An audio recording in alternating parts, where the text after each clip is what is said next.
सुरुवातीला महत्त्वाची बातमी की ऑनलाईन विक्री विरोधात औषध विक्रेत्यांनी आज देशव्यापी संप पुकारलाय। बेकायदेशीर ऑनलाईन औषध विक्री विरोधात बंदची हाक दिली गेली आहे। या बंदमध्ये राज्यातील 1,25,000 औषध विक्रेते सहभागी होणार आहेत। अत्यावश्यक सेवा मात्र सुरूच असतील। मात्र केंद्र सरकारनं या बंदनंतरही आमच्याशी चर्चा केली नाही, तर आम्ही आमच्या दुकानांच्या चाव्या अन्न व औषध प्रशासनाकडे देऊ, असा इशारा all India chemist and druggist असोसिएशननं दिला आहे।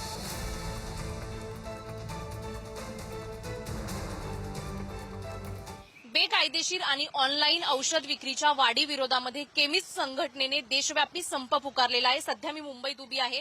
मुंबईतलं केएम हॉस्पिटल जे आहे त्या हॉस्पिटलच्या बाहेर दिवस रात्र मेडिकल सुरू असतात आणि आपण जर पाहिलं तर या संपामध्ये मुंबई शहरातले जे केमिस्ट आहेत ते देखील सहभागी झालेले पाहायला मिळतात। बाजूलाच केएम हॉस्पिटल आहे आणि त्याच्या अपोजिट साईडलाच आपल्याला दिवस रात्र जे मेडिकल सुरू असतात ते पाहायला मिळतात। मात्र आज सकाळपासूनच हे मेडिकल बंद करण्यात आलेले आहेत।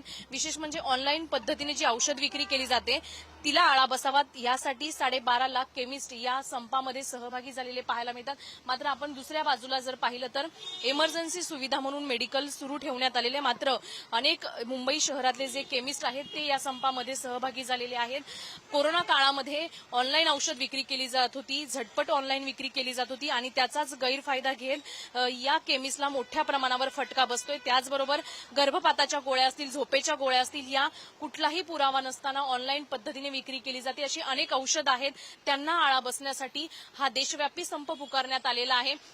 समोर जे मेडिकल पाहतोय आपण ते इमर्जन्सी म्हणून सुविधा म्हणून सुरू ठेवण्यात आलेलं आहे, मात्र बाजूची जी मेडिकल आहेत ती बंद ठेवण्यात आलेली आहे।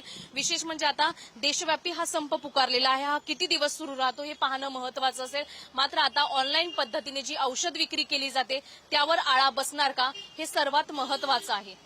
कॅमेरामॅन रोहनसह शिल्पा नरवडे, पुढारी न्यूज, मुंबई।